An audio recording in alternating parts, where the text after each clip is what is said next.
चलिए, अभी तक रियल नंबर्स में हम लोगों ने डिस्कस किया कि यूक्लिड डिवीजन लेमा क्या होता है। ऐसे ही हम लोगों ने ये भी डिस्कस किया यूक्लिड डिवीजन एल्गोरिदम के बारे में, और फिर हम लोगों ने डिस्कस किया फंडामेंटल थ्योरम ऑफ अर्थमेटिक। यानी कि इस चैप्टर में अभी तक हम दो थ्योरम्स के बारे में डिस्कस कर चुके हैं, लेकिन आज हम जो डिस्कस करने वाले हैं, क्लियर, ये टॉपिक ऑलरेडी थोड़ा बहुत आप लोगों ने क्लास 9th में पढ़ रखा है, तो बहुत ध्यान से समझिएगा। जिसके बारे में हम लोग डिस्कस करेंगे that is revisiting irrational numbers, clear. यानी कि इरैशनल नंबर्स के बारे में थोड़ा बहुत हम और जानेंगे। हम लोगों ने डिस्कस कर रखा है कि इरैशनल नंबर्स क्या होते हैं, कैसे इरैशनल नंबर्स और रैशनल नंबर्स मिलके रियल नंबर बनाते हैं, क्लियर है। और ऐसे हम लोगों ने ये भी डिस्कस किया था decimal expansion of irrational numbers. तो जब हम बात करते हैं डेसिमल एक्सपांशन की, तो decimal expansion of irrational numbers, तो इरैशनल नंबर्स का डेसिमल एक्सपांशन हम लोगों ने ये डिस्कस किया था, it is non terminating and non repeating. तो जो टर्मिनेट भी नहीं होता है और जो क्या नहीं होता है, रिपीट भी नहीं होता है, इसी को हम क्या कहते हैं, दैट इज इरैशनल नंबर्स कहते हैं। फॉर एग्जाम्पल हम लोगों ने इरैशनल नंबर्स में डिस्कस किया था कि √3 एक इरैशनल नंबर है, √2 एक इरैशनल नंबर है। तो ये सारे के सारे आपके क्या कहलाते हैं, दैट इज इरैशनल नंबर्स कहलाते हैं। और ऐसे ही अगर मैं इसके डेसिमल एक्सपांशन की बात करूं तो 1.01 001 0001 एंड सो ऑन, ये चलता ही जा रहा है। मतलब जिस पॉइंट पे ये अपने आप को रिपीट भी नहीं करता है और खत्म भी नहीं होता है, वो भी ये क्या कहलाता है, दैट इज इरैशनल नंबर कहलाता है। तो बेसिकली इरैशनल नंबर्स के बारे में हम लोगों ने ये सीखा था कि ऐसे नंबर्स जो p/q के फॉर्म में नहीं होते हैं वो इरैशनल नंबर्स कहलाते हैं, या फिर जिसका डेसिमल एक्सपांशन ना तो टर्मिनेट हो और ना ही क्या हो, रिपीट हो, वो भी आपके क्या कहलाते हैं, इरैशनल नंबर्स कहलाते हैं। अब हम यहाँ पे जो डिस्कस करने वाले हैं वो ये डिस्कस करेंगे कि क्यों √2 एक इरैशनल नंबर है, क्यों √3 एक इरैशनल नंबर है, और उसको हमको यहाँ पे क्या करना है, प्रूव करना है। तो इसी पे बेस्ड हमारी नेक्स्ट थ्योरम जो यहाँ पे चालू होगी, दैट इज थ्योरम नंबर 3। बहुत ध्यान से समझिएगा जो हम यहाँ पे थ्योरम डिस्कस करने वाले। तो थ्योरम 3 आपको ये स्टेट करती है, ध्यान से देखिए, कि लेट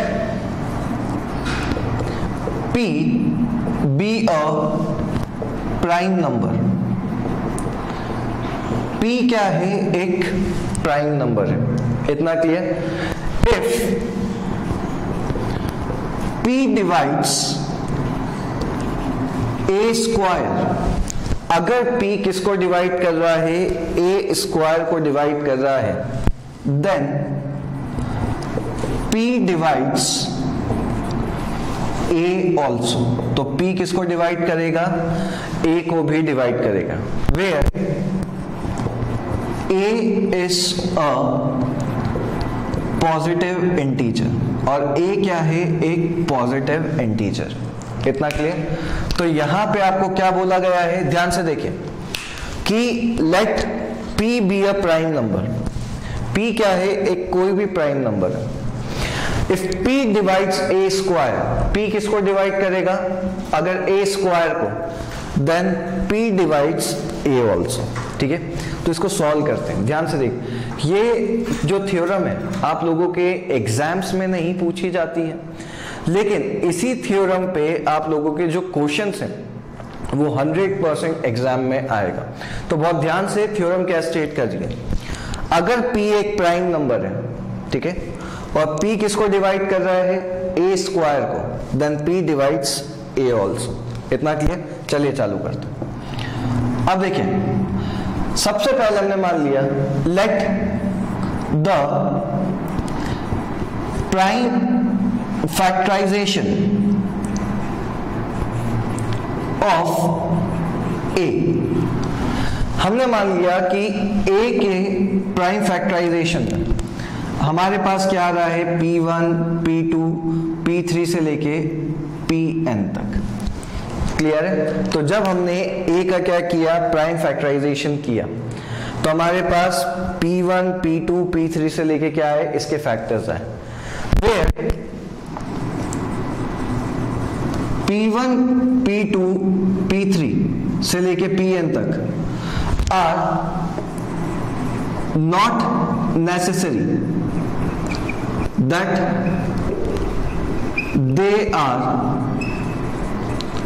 डिस्टिंक्ट। इसका मतलब क्या है कि जरूरी नहीं है कि P1, P2, P3 अलग अलग हो। फॉर एग्जाम्पल, सिर्फ समझने के लिए, जैसे अगर मैं 8 का प्राइम फैक्टराइजेशन करूं, तो 8 के प्राइम फैक्टराइजेशन में मेरे पास क्या आता है, 2 इंटू 2 इंटू 2, यही आता है। तो देखिए, यही हमारा P1, P2, P3 है, लेकिन देखने में तो क्या है, ये सारे के सारे एक ही हैं। तो जरूरी नहीं है कि ये अलग अलग हो, इनकी एक जैसी डिजिट्स भी हो सकती है। इतना क्लियर है ना? A is equals to P1, P2, P3 से लेके कहां तक, Pn तक। तो ये इसके क्या हो गए, दैट इज प्राइम फैक्टर्स हो गए। इतना क्लियर है?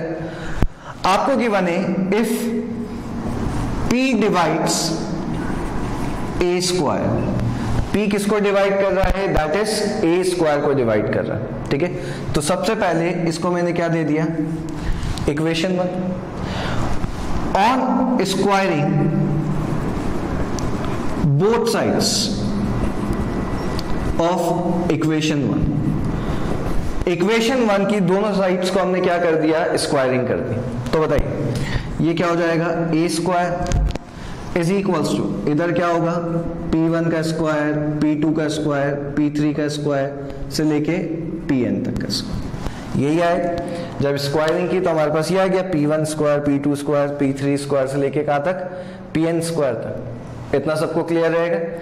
आपको क्या गिवन है, P divides A square, P किसको डिवाइड कर रहा है, A स्क्वायर को डिवाइड कर रहा है। So by the fundamental theorem of arithmetic, हम लोगों ने फंडामेंटल थ्योरम ऑफ अर्थमेटिक पढ़ा है। अगर कोई भी नंबर किसी दूसरे नंबर को क्या करता है, डिवाइड करता है, इसका मतलब वो उसका क्या होना चाहिए, फैक्टर होना चाहिए। सो देयरफॉर क्या हम कह सकते हैं, P is one of the factor of A square. तो P क्या है, एक फैक्टर है, किसका, A स्क्वायर का। क्लियर है? लेकिन हमने उसकी यूनिकनेस के बारे में भी पढ़ा है। जैसे यूनिकनेस में हम लोगों ने क्या पढ़ा था कि अगर मैं एग्जाम्पल के लिए लूं कि अगर मैं 10 का प्राइम फैक्टराइजेशन करता हूं तो 10 के प्राइम फैक्टराइजेशन में क्या आएगा, 2 और 5 ही आएगा, उसके अलावा और कुछ भी नहीं आ सकता। तो ऐसे ही P is one of the factor of A square by, अब देखिएगा, by the uniqueness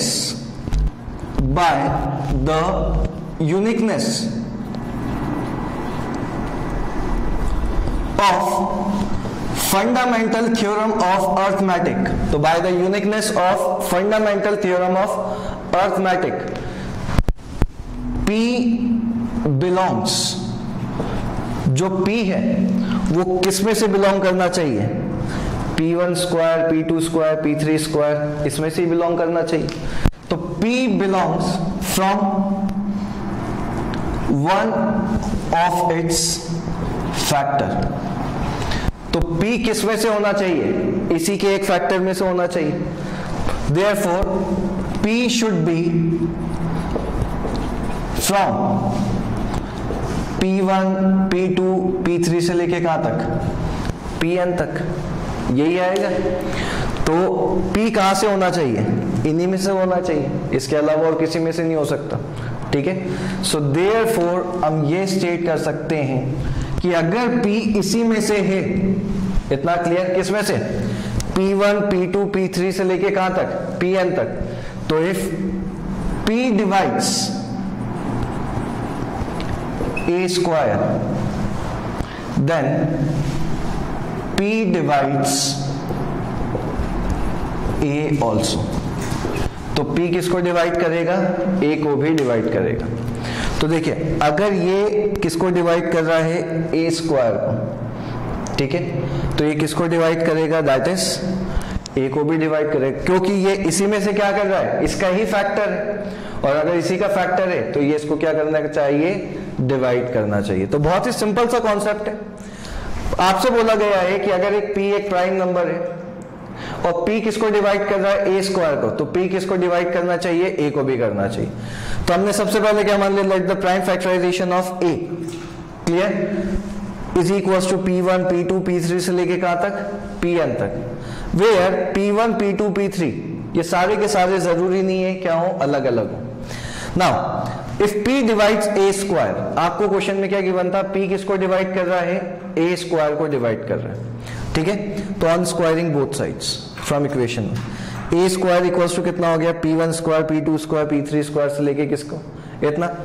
तो bye the fundamental theorem of arithmetic, if P divides A square, तो क्या हम कह सकते हैं P is one of the factor of A square. P किसका फैक्टर होगा, A स्क्वायर का फैक्टर होगा। फिर uniqueness of fundamental theorem of arithmetic, P belongs from one of its factor. P कहां से बिलोंग करना चाहिए, उसके ही एक फैक्टर में से, तो P should be from P1 P2 P3 से लेके यहां तक ही होगा। और अगर ये इसको डिवाइड कर रहा है किसको, A स्क्वायर को, देखिए ये A स्क्वायर को डिवाइड कर रहा है आपको गिवन भी, तो ये किसको डिवाइड करेगा, A को भी डिवाइड करेगा। इतना क्लियर है, नोट करेंगे सब। चलिए अभी हम लोगों ने डिस्कस किया कि if P divides A square then P divides A also. इतना क्लियर। अब हम लोग उसी पे बेस कुछ क्वेश्चन सॉल्व करेंगे, और हमारा सबसे पहला और जो बहुत ही ज्यादा इंपॉर्टेंट क्वेश्चन है एक बोर्ड एग्जाम के पॉइंट ऑफ व्यू से, वो है that is prove that √3 is irrational number. Clear है। अब जब हम यहाँ पे सॉल्व कर रहे हैं कि √3 एक इर्रेशनल नंबर है और उसको हमको क्या करना है, प्रूव करना है, तो जरूरी नहीं है आपको एग्जाम में √3 है, इसकी जगह पे √2 भी आ सकता है, √5 भी आ सकता है, √7 भी आ सकता है, लेकिन सबको सॉल्व करने का तरीका बिल्कुल एक जैसा ही होता है। तो बहुत ध्यान से समझिएगा कि कैसे हम √3 को एक इर्रेशनल नंबर क्या करेंगे, प्रूव करेंगे। इतना क्लियर।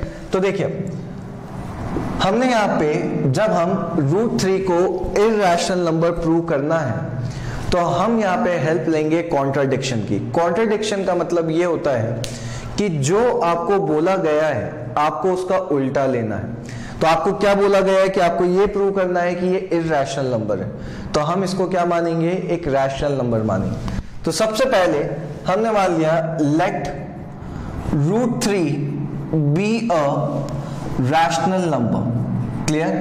तो √3 को मैंने क्या माना, एक रैशनल नंबर माना। अब हम जानते हैं कि अगर ये एक रैशनल नंबर है then it is of the form P/Q। तो हर रैशनल नंबर बताइए किस फॉर्म का होता है, P/Q के फॉर्म का होता है, where P and Q are coprime. अब ये P और Q आपके क्या होंगे, को-प्राइम नंबर होंगे। को-प्राइम का मतलब ये होता है कि इन दोनों के बीच में कोई भी कॉमन फैक्टर नहीं आएगा, किसके अलावा, 1 के अलावा। That is HCF of P and Q is 1। तो P और Q का HCF क्या होना चाहिए, 1 होना चाहिए। तो देखिए हमने क्या माना, let √3 be a rational number. अगर ये रैशनल नंबर है तो ये किस फॉर्म में होगा, P/Q के फॉर्म में, where P and Q are coprime and HCF of P and Q is 1, और इसका HCF क्या होना चाहिए, 1 होना चाहिए। अब देखिएगा यहाँ पे, तो √3 इज इक्वल्स टू, बताइए किसके बराबर होगा, P/Q के बराबर। ऑन स्क्वायरिंग, अब हम क्या कर रहे हैं, स्क्वायरिंग कर रहे हैं बोथ साइड्स। तो ऑन स्क्वायरिंग बोथ साइड्स, दोनों तरफ हमने क्या कर दिया, स्क्वायरिंग कर दी। तो √3 का स्क्वायर किसके बराबर हो जाएगा, p square by q square के बराबर। हम जानते हैं स्क्वायर से रूट क्या हो जाता है, कैंसिल। तो 3 is equals to p square by q square, यही आएगा। q स्क्वायर यहां पे डिवाइड में इधर आएगा तो मल्टीप्लाई, तो 3q square is equals to कितना हो गया, p स्क्वायर। अब देखिए इसी को मैं क्या कर रहा हूं, इक्वेशन 1 दे रहा हूं, आगे जाके हमारे काम आएगी। तो 3q स्क्वायर इक्वल्स टू कितना हो गया, p स्क्वायर। इतना क्लियर। अब यहां पे आप देख रहे हैं ये 3 क्या है, मल्टीप्लाई में, इधर जाएगा तो डिवाइड। तो q square is equals to कितना हो गया, p स्क्वायर बाय 3। इतना क्लियर। ये मल्टीप्लाई में था, इधर गया तो डिवाइड में। नाउ अभी हमने थ्योरम पढ़ी थी, if p divides a square then p divides a also. तो ऐसे ही क्या हम कह सकते हैं, इफ 3 डिवाइड्स p स्क्वायर, 3 किसको डिवाइड कर रहा है, p स्क्वायर को, तो 3 डिवाइड्स p ऑल्सो। तो 3 किसको डिवाइड करेगा, p को भी डिवाइड करेगा। तो यहां पे 3 डिवाइड्स p ऑल्सो। यहां तक सबको क्लियर। अब देखिए हमने इक्वेशन 1 लिखी थी, तो इधर से इक्वेशन 1 हमने क्या लिखी थी, इन इक्वेशन 1 क्लियर है। 3q square is equals to किसके बराबर था, p स्क्वायर के। तो 3q स्क्वायर किसके बराबर, p स्क्वायर के। अब देखिए मैं क्या कर रहा हूं, हमने मान लिया let p is equals to, p की वैल्यू मैंने क्या मान ली, 3c मान ली, ठीक है। तो यहां पे मैंने इसकी p की वैल्यू क्या मानी, 3c मानी। अगर यहां पे √2 होता तो मैं 2c मानता, √5 होता तो 5c मानता, where c is positive integer और c क्या है, एक कोई भी पॉजिटिव इंटीजर। इतना क्लियर। तो इक्वेशन क्या था हमारे पास, 3q square equals to p square और p की वैल्यू मैंने क्या मानी, 3c। अब देखेंगे 3q square is equals to किसके बराबर है, p स्क्वायर के। तो 3q square is equals to, मेरे को बताइए p की जगह पे मैं क्या रख सकता हूं, 3c जो हमने माना था। तो ये हमने रख दिया 3c का होल स्क्वायर, यही आएगा।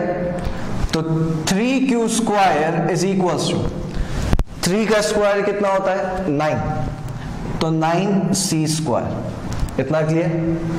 1 टाइम्स 3 टाइम्स, तो q square is equals to 3c square. अब देखिएगा इधर से ये 3 क्या है, मल्टीप्लाई में, इधर आएगा तो डिवाइड। तो q square by 3 is equals to किसके बराबर, c स्क्वायर के। फिर से भाई अगर 3 किसको डिवाइड कर रहा है, q स्क्वायर को, तो which implies if 3 divides q square, तो क्या हम कह सकते हैं 3 डिवाइड्स q ऑल्सो। तो बताइए 3 किसको डिवाइड करेगा, q को डिवाइड करेगा। तो समझने की बात यह है इधर से कि 3 p को भी डिवाइड कर रहा है और 3 किसको डिवाइड कर रहा है, q को। तो since 3 divides p and q both, दोनों को डिवाइड कर रहा है, so therefore 3 is the common factor of p and q, यही आएगा। तो 3 किसका कॉमन फैक्टर हो गया, p और q का। लेकिन हमने पहले ही मान लिया था कि p और q का कोई भी कॉमन फैक्टर नहीं होगा, किसके अलावा, 1 के अलावा। लेकिन हमारा कॉमन फैक्टर क्या निकल गया, 3 निकल गया। तो क्या जो हमने माना था वो गलत हो गया। हमने क्या माना था कि इनका कोई भी कॉमन फैक्टर नहीं होगा 1 के अलावा, लेकिन कॉमन फैक्टर क्या निकल गया, 3 निकल गया। सो देयरफॉर क्या हम यहां से कह सकते हैं this contradicts the fact that our assumption is wrong। तो क्या हम यहां से कह सकते हैं कि जो हमने माना था वो गलत है। सो therefore √3 is an irrational number। तो √3 आपका कौन सा नंबर हो गया? एक irrational नंबर हो गया। तो सबसे बनना चाहिए ये वाला क्वेश्चन। क्लियर? वापस से समझ लेंगे। √3 को एक रैशनल नंबर माना, रैशनल है तो ये किस फॉर्म में होगा? p/q के फॉर्म में, और उसका कोई भी कॉमन फैक्टर नहीं होना चाहिए 1 के अलावा। फिर ऑन स्क्वायरिंग बोथ साइड्स, √3 का स्क्वायर कितना होता है? 3, और p²/q²। तो 3q² इक्वल्स टू कितना आएगा? p²। अब देखिए 3 मल्टीप्लाई में थे, इधर आया था डिवाइड, तो हम क्या कह सकते हैं? 3 divides p², then 3 divides p also. अब हमने p को क्या माना? 3c, और c क्या है यहाँ पे? कोई भी पॉजिटिव इंटीजर है, उसको इक्वेशन 1 में रखा। तो 3q² इक्वल्स टू कितना था? p²। तो 3q² इक्वल्स टू 3c का होल स्क्वायर। 3 का स्क्वायर कितना होता है? 9। सॉल्व किया तो वापस से 3 डिवाइड्स q², तो 3 डिवाइड्स q ऑल्सो। तो देखिए 3 divides p and q both, तो इसका मतलब 3 p और q का दोनों का क्या है? Common factor. तो जो हमने माना था कि इनका कोई भी कॉमन फैक्टर नहीं होगा 1 के अलावा, लेकिन यहाँ पे तो क्या निकल गया? 3। तो क्या हम कह सकते हैं this contradicts the fact that our assumption is wrong, और ये क्या हो गया? एक इरैशनल नंबर। सबसे बनेगा ये, नोट करिए।